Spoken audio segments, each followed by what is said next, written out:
the bell icon on YouTube and don't miss another update. Ukraine தலையில எவ்வளவு சீக்கிரம் அடுத்தடுத்த இடியை இறக்குறோமோ அப்பதான் இந்த யுத்தம் நிற்கும் அப்படின்னு ரஷ்யா நினைச்சிச்சோ இல்லையோ, நேட்டோல உள்ள நாடுகள் நினைச்சிட்டாங்க. அதுல ஸ்லோவாக்கியா தலைமை பதவியை நான் ஏத்துக்கிறேன் அப்படின்னு சொல்லி பெரிய அளவுல களத்துல இறங்கி செய்யின்னு செஞ்சிருச்சு. அதைத்தான் இன்னைக்கு பார்க்க போறோம். ஜெலன்ஸ்கிக்கு இது ஒரு பெரிய அதிர்ச்சி தான். காரணம் என்ன அப்படின்னா, நேட்டோல இணையறதுக்கு நாங்க தடுப்போம் அப்படின்னு சொல்லி ஸ்லோவாக்கியா அறிவிச்சிருச்சு. அதை அறிவிச்சது எப்படி அப்படின்னா, ஜெலன்ஸ்கியை மென்ஷன் பண்ணியே. அதாவது ஜெலன்ஸ்கி புரிஞ்சுக்கணும், நேட்டோல இணையறதுங்கிறது ஒரு கனவு. காரணம் ஸ்லோவாக்கியா அதை எதிர்க்கும் அப்படின்னு சொல்லி பெரிய ஃபுல் ஸ்டாப் வச்சுட்டாங்க. சரி, இந்த ஃபுல் ஸ்டாப்போட விட்டார்களா அப்படின்னு கேட்டா கிடையாது. அது மட்டும் இல்லாம ஜெலன்ஸ்கி நிலத்தை கொடுத்துடணும். கொடுத்தா மட்டும்தான் இந்த சண்டை முடியும். அப்படி ஒருவேளை நிலத்தை கொடுத்து ஒரு சமாதான உடன்படிக்கைக்குள்ள ஜெலன்ஸ்கி வர தயாரா இல்லை அப்படின்னா ஒட்டுமொத்த உக்ரைனும் போயிரும் அப்படின்னு சொல்லி ரஷ்யா சொல்லல, நம்ம சொல்லல, சொல்றது நேட்டோல உள்ள ஒரு மெம்பர். இதுக்கு மேல ஜெலன்ஸ்கிக்கு ஒரு பேக் ஃபயர் வேணுமா? வேணும் அப்படிங்கிறதுதான். காரணம் என்னன்னா, இதோட ஸ்லோவாக்கியா நிறுத்தல, அடுத்த கட்டத்துக்கும் போயிட்டாங்க. அதாவது இந்த உக்ரைன் விவகாரம் வரலாற்றிலேயே மிகப்பெரிய தவற ஐரோப்பா இழைத்த சமயம் அப்படின்னு சொல்லி ஒரு முத்திரையும் குத்திட்டாங்க. ஏன் அப்படின்னா, இந்த உக்ரைன் விவகாரம் வெடிச்சிருக்காமையே தடுத்திருக்கலாம். அப்படியே வெடிச்சதுக்கு அப்புறம், அதாவது அமெரிக்கா இதை வெடிக்க வைக்குது. அப்படி வெடிக்க வைக்கும்போது ஐரோப்பா தன்னோட சுய பார்வையில இந்த விஷயத்தை எடுத்துட்டு போயிருக்கணும். அதை விட்டுப்புட்டு அமெரிக்கா பார்வையை நோக்கி போனதும், அமெரிக்காவுக்கு பின்னாடி இன்னைக்கு வரையும் நிக்கிறதுன்னு தான் இந்த பிரச்சனைக்கே மூல காரணம். அதே சமயம் இப்படி ஒரு பெரும் சந்தர்ப்பம், அதாவது உக்ரைன் யுத்தத்தை அமெரிக்கா தூண்டி விட்டுருச்சு. இந்த மாதிரி ஒரு பெரிய சந்தர்ப்பத்துல ஐரோப்பா நல்ல ஒரு மைலேஜ் எடுத்திருக்கலாம், நம்மளோட அரசியலை கட்டமைச்சிருக்கலாம், நமக்கான பேரையும் உலக அரங்குல தூக்கி நிறுத்தியிருக்கலாம். எல்லாத்தையும் விட்டுவிட்டு தெருவில் நிக்குதுன்னு சொல்லாத குறையா சொல்லிட்டு போயிட்டாரு. இப்படி 3 விவகாரத்தை ஒரே நாள்ல ஒரே இன்டர்வியூல போட்டு தள்ளினது மூலியமா ஸ்லோவாக்கியா ரஷ்யாவோட நெருங்கிச்சு. எப்ப கலாச்சார உறவுகளை எல்லாம் நிறுத்தி வச்சிருக்கோம்ல அப்படிங்கிற விஷயத்த 2 நாள் முன்னாடி திறந்து விட்டோம் அப்படின்னு அறிவிச்சாங்க. இப்ப திறந்து விட்ட கையோட அடுத்தடுத்த அறிவிப்பு. இந்த அறிவிப்பு நேட்டோவுக்கு ஒரு பாதையை போட்டு கொடுக்குது ஸ்லோவாக்கியா. அதாவது அமெரிக்கா தோல்ல இருந்து நம்ம பயணிக்க வேணாம் அப்படின்னு. இதுக்கு பிராந்திய வல்லரசு பிரான்ஸ், ஜெர்மனி 2 பேருமே ஒத்துக்குவாங்க. 2 பேரும் ஒத்துக்கிட்டதுக்கு அப்புறம் இங்க பிரச்சனையே இல்லை. ஆனா 2 பேருக்குலாம் அதை வெளிப்படையா ஒரு சில நேரங்கள் மட்டும்தான் சொல்றாங்க, பல நேரங்கள்ல சொல்றதே கிடையாது. காரணம் என்ன அப்படின்னா, அமெரிக்காவை துரத்தி விட்ட உடனே அந்த இடத்துல நம்ம உட்காரணும்னு பிரான்ஸ் துடிக்குது. பிரான்ஸை விடாம நம்ம போய் உட்கார்ந்துடணும்னு ஜெர்மனி துடிக்குது. இது அவங்களுக்குள்ள நடக்கிற போட்டியில தான் இந்த இழுபறியே இருக்குது. இப்படி போட்டி போடும்போது அமெரிக்காவை ஃபர்ஸ்ட் வெளியேற்றணும்ல, அந்த ஒரு புத்தியே இல்லாம போயிடுச்சு. இப்படி ஓடிக்கிட்டு இருக்கக்கூடிய அரசியல்ல வெளிப்படையா ஒரு நாடு இதான் நம்ம திட்டம், இதான் பிளான், உக்ரைன் நிலத்தை குடு அப்படின்னு சொல்றது மூலியமா இந்த விவகாரம் பெரிய அளவுல அமெரிக்கா கையை விட்டும் போயிருச்சு, உக்ரைன் கையை விட்டு போயிருச்சுங்கிறது யதார்த்தமான உண்மை. இது மட்டும் கிடையாது, எவ்வளவு சீக்கிரம் தெரியும் அது உனக்கு நல்லது. அதாவது ஜெலன்ஸ்கியை பார்த்தே சொல்றாங்க, ஜெலன்ஸ்கியோட எதிர்காலத்துக்கும் நல்லது.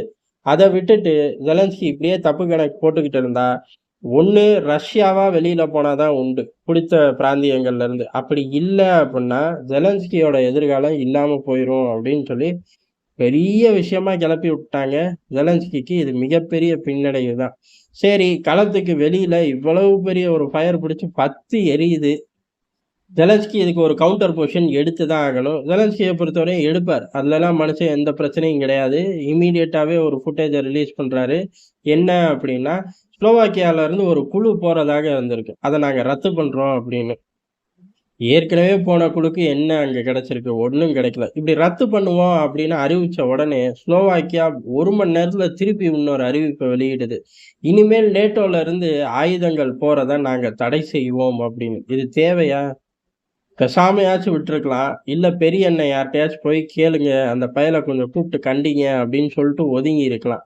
பிரான்ஸ், ஜெர்மனி போன்ற நாடுகள், இல்ல அமெரிக்கா போன்ற இல்லாட்டி ஐரோப்பாவோட தலைவர்கள கூப்பிட்டு சொல்லியிருந்தா, அந்த யூனியனோட தலைவர்கள் பேசி முடிச்சிருப்பார்கள். எதுவுமே இல்லாம தலைவர் வாய விட, "இதுதான்டா சாக்கு" அப்படின்னு பதிலுக்கு இவர்களும் ஒரு சம்பவத்த செஞ்சுட்டாங்க. இப்ப சரி களத்துக்குள்ள எப்படி இருக்கு அப்படிங்கிறதான். களத்துக்குள்ள எப்பயுமே ஒரு பேக் ஃபயர நோக்கி தான் உக்ரைன் எடுக்கக்கூடிய பல விஷயங்கள் போகும். அந்த மாரி ஒரு 2 மாசத்துக்கு முன்னாடி உக்ரைன் ஒரு பெரிய விஷயத்த கெளப்பி விட்டுச்சு. என்னடா அப்படின்னு கேட்டா, ரஷ்யா அதாவது ரஷ்ய ராணுவ வீரர்களுக்குள்ள ஒரு எலி சம்பந்தப்பட்ட நோய் பரவிக்கிட்டு இருக்கு அப்படிங்கிறதான். எலியால உருவாகி ஒரு நோயில ரஷ்ய வீரர்கள் சிக்கிட்டாங்க.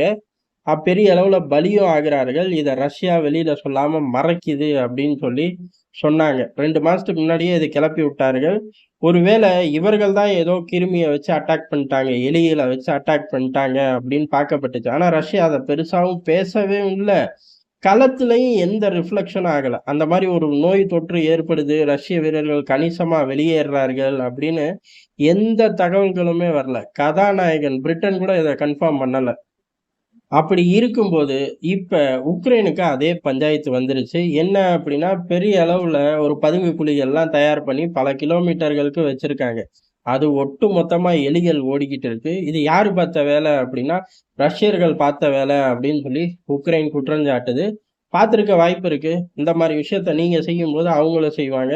போர்க்களத்துல எல்லாம் எல்லாம் செய்றீங்க அப்படிங்கிறது தான் இங்க எதார்த்தமான உண்மை. என்ன ஒண்ணு, உக்ரைனே இதுக்கு வழி பண்ணி குடுத்துச்சோ அப்படிங்கிற சந்தேகம் வருது. காரணம் இந்த யுத்தம் 2 வருஷமா நடக்குது.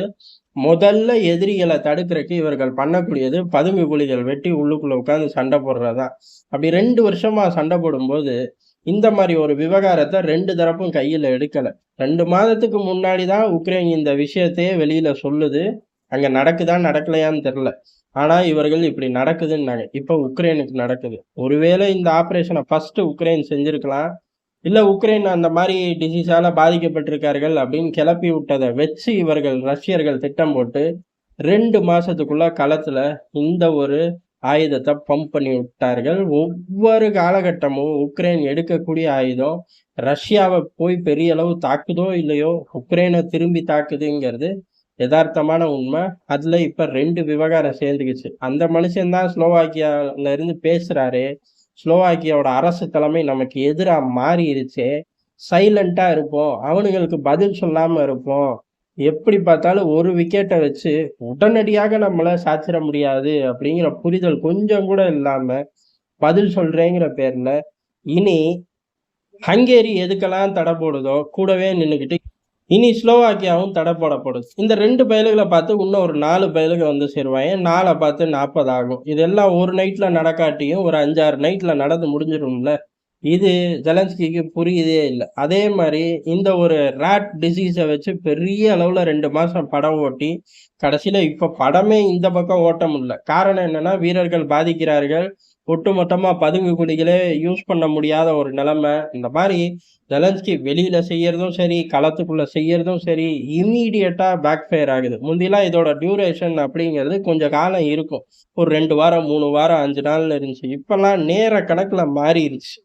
ஏன் அப்படின்னா, இந்த யுத்தம் இவர்கள் திட்டமிட்டபடி போவே இல்ல. 1 இன்ச் கூட நகரல. Total failure.